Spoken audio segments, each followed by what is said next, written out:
Panic descended over the encampment as the slaves reacted to the thunderous noise. As they turned to face it, they watched waves of boulders and heavy shards of ice raining down upon them. Fight or flight responses kicked in, and they lurched away, only to find they were anchored in place by their chains. Screams of terror rose as slaves entangled by the thick chains crashed into each other and fell to the ground. Shadows happily danced on black stones, and Sonny was one of the few slaves to remain upright. Unlike the rest of the poor slaves, he'd been able to prepare. Calm and collected, he gazed at the night sky, his attribute-enhanced eyes piercing the darkness, and took one measured step back. In the next second, a piece of ice the size of a man's torso hit the ground right in front of him and exploded, showering everything around with sharp shards. Others weren't that quick. As ice and stones continued to rain, many were wounded, and a few even lost their lives. Agonizing wails filled the air. The veteran soldier, the one who had whipped Sonny only a few hours before, stood amid the chaos. On your feet, fools! Get to the wall! He angrily tried to get the slaves to move toward the relative safety of the mountain slope. However, before anyone could heed his command, something massive came crashing down, sending a tremor through the stones beneath their feet. It fell right between the caravan and the mountain wall, plunging everything into silence for a few seconds. At first, it looked like a lump of dirty snow, roughly round, and as tall as a mounted horseman. However, once the creature unfurled its long limbs and rose, it towered over the stone platform like a nightmarish omen of death. Sonny's eyes went wide. That thing must be at least 4 meters tall. The creature had 2 stumpy legs, an emaciated, hunched torso, and disproportionately long, multi-jointed hands, 2 of them, each ending with a set of horrifying bone claws, and another 2, these shorter, ending with almost human-like fingers. The thing that at first glance looked like dirty snow turned out to be its fur, yellowish gray and ragged, thick enough to stop arrows and swords. On its head, 5 milky white eyes regarded the slaves with insect-like indifference. Beneath them, a terrible maw crowded with razor-sharp teeth was half open, as though in anticipation. Viscous drool was running down the creature's chin and dripping into the snow. What unnerved Sonny the most, though, were the strange shapes endlessly moving, worm-like, under the creature's skin. He could see them clearly because, unfortunately, he was one of those unlucky souls closest to the monstrosity, getting a nauseating first-row view. "What the hell is that?" he thought, stupefied. As soon as Sonny finished that thought, all hell broke loose. The creature moved, slashing its claws in his general direction. But Sonny was one step ahead. Without wasting a single moment, he jumped sideways, as far as the chain allowed, conveniently placing the broad-shouldered slave between himself and the monster. His quick reaction saved his life, as those sharp claws, each as long as a sword, sliced through the broad-shouldered man a fraction of a second later and sent streams of blood flying through the air. Drenched in the hot liquid, Sonny hit the ground, and his fellow slave, now simply a corpse, fell on him from above. Pinned to the ground, Sonny struggled to get up. "Damn! Why are you so heavy?" Temporarily blinded, Sonny heard a chilling howl and felt an enormous shadow passing over him. Immediately after, a deafening chorus of screams filled the night. Not paying it any attention, he tried to roll the corpse to the side, but was stopped by a forceful lurch of the chain that twisted his wrists and filled his mind with white-hot pain. Disoriented, he felt himself being dragged a few steps, but then the chain suddenly slackened, and he was able to control his hands again. Thank God for small favors. Putting his palms against the dead man's chest, he pushed with all the strength he had. The heavy corpse stubbornly resisted his attempts, but then finally fell sideways, setting Sonny free. However, he didn't get to celebrate his newly found freedom, as his blood suddenly turned to ice. At that moment, with his palms still pressed against the broad-shouldered slave's bleeding body, he felt something wriggling under the dead man's skin.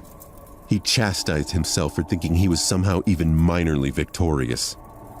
Pushing the corpse with his legs, Sonny crawled as far away from it as he could, which was about 1.5 meters thanks to the ever-present chain.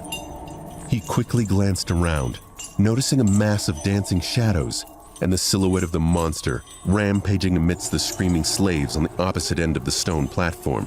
Then he concentrated on the dead body, which was starting to convulse with growing violence.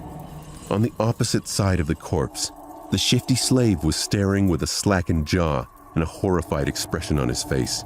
Sonny waved to get his attention. "What are you staring at? Move away from it!" The shifty slave tried, but immediately fell. The chain was twisted between the three of them. Pinned down by the broad-shouldered man's weight, Sonny clenched his teeth. Right under his eyes, the corpse was going through a nightmare-inducing metamorphosis. Strange bone growths pierced its skin, extending like spikes. The muscles bulged and wriggled as though trying to change shape. The fingernails were turning into sharp claws. The face cracked and split, bearing open a twisted mouth with one too many rows of bloodied, needle-like fangs. Sonny swallowed a lump in his throat. "That's not good." He twitched, feeling a strong urge to empty his stomach. The scholarly slave was just a few steps behind the shifty one, pointing at his shackles with a face as pale as a ghost. The chain is going to get us all killed. That remark was far from helpful, but given the circumstances, his shock was understandable. Being shackled was bad enough, but being shackled to such a horror was truly unfair. This whole situation felt off to Sonny, not just because of the dramatics, but because it didn't fit with all he knew about the nightmare spell. The spell, mysterious as it was, had its own set of rules. There were rules for what type of creatures could appear in any given nightmare, too. Nightmare creatures had their hierarchy. It went beasts, monsters, demons, devils, tyrants, terrors, and titans. There was an extremely rare caste above that, known as calamities. The first nightmare was a trial for beginners, and as such, was supposed to be populated by beasts and monsters. In rare instances, one may come face to face with a demon, but that was it. The creature that was hunting them had to be far beyond that level.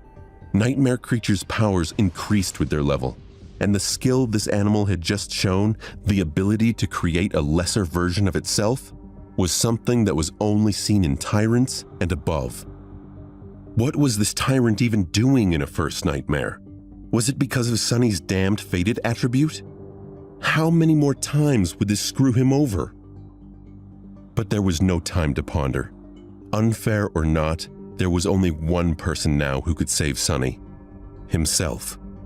The broad-shouldered man, what was left of him, slowly rose, his mouth producing strange clicking noises.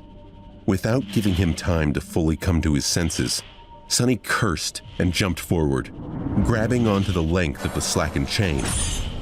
One arm of the monster, now fully equipped with 5 jagged claws, shot forward to meet him, but Sonny sidestepped it with one calculated movement. What saved his skin this time was not a quick reaction, but a simple presence of mind. Sonny never trained in any fancy combat techniques, since his childhood was spent on the streets. But the streets too were a kind of teacher. He had spent his whole life fighting for survival, quite often literally. That experience allowed him to keep a cool head on his shoulders in the midst of any conflict. So instead of freezing or being consumed by fear and doubt, Sonny just acted.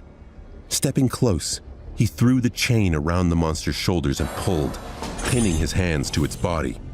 Before the creature, still slow and groggy from its transformation, could properly react. Sonny wrapped the chain around it several times, barely saving his face from being bitten off by the creature's terrifying maw. The good thing was, the monster couldn't move its hands now. The bad thing was, the length of the chain he used to immobilize it was gone, leaving almost no distance between them. You two! Sonny screamed at the shifty and scholarly slaves. Pull on that chain as though your lives depend on it! The shifty slave and the scholar gaped at him, and then, understanding what he was thinking, started to move. Grabbing the chain from the opposite directions, they pulled as hard as they could, tightening their grip on the monster and not letting it shake loose. Sonny sighed in relief. Well done!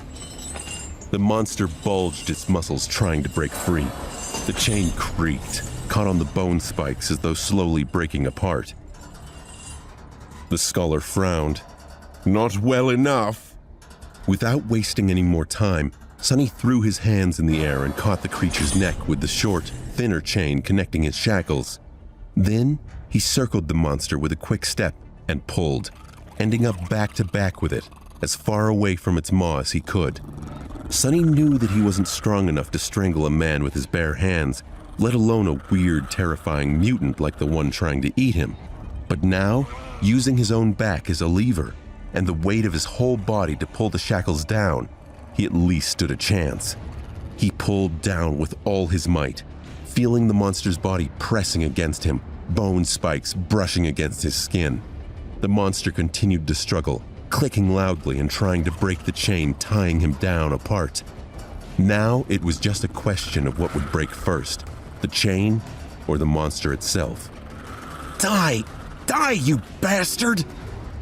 Sweat and blood were rolling down Sonny's face as he was pulling and pulling down with as much force as he could muster. Every second felt like an eternity. His strength and stamina, what little he had to begin with, were quickly running out. His wounded back, wrists, and muscles, pierced by the bone spikes, were in agony. And then, finally, Sonny felt the monster's body go limp. A moment later, a faintly familiar voice. It was the most beautiful sound he had ever heard. You have slain a dormant beast, Mountain King's larva. Sonny released the dead beast and sank back to catch his breath. He'd done it. He'd fucking killed that creature's spawn. Shifty sneered at Sonny. Don't just lay there, you idiot! The big one is still out there! Another thunderous roar echoed in the canyon, and Sonny forced himself to his feet.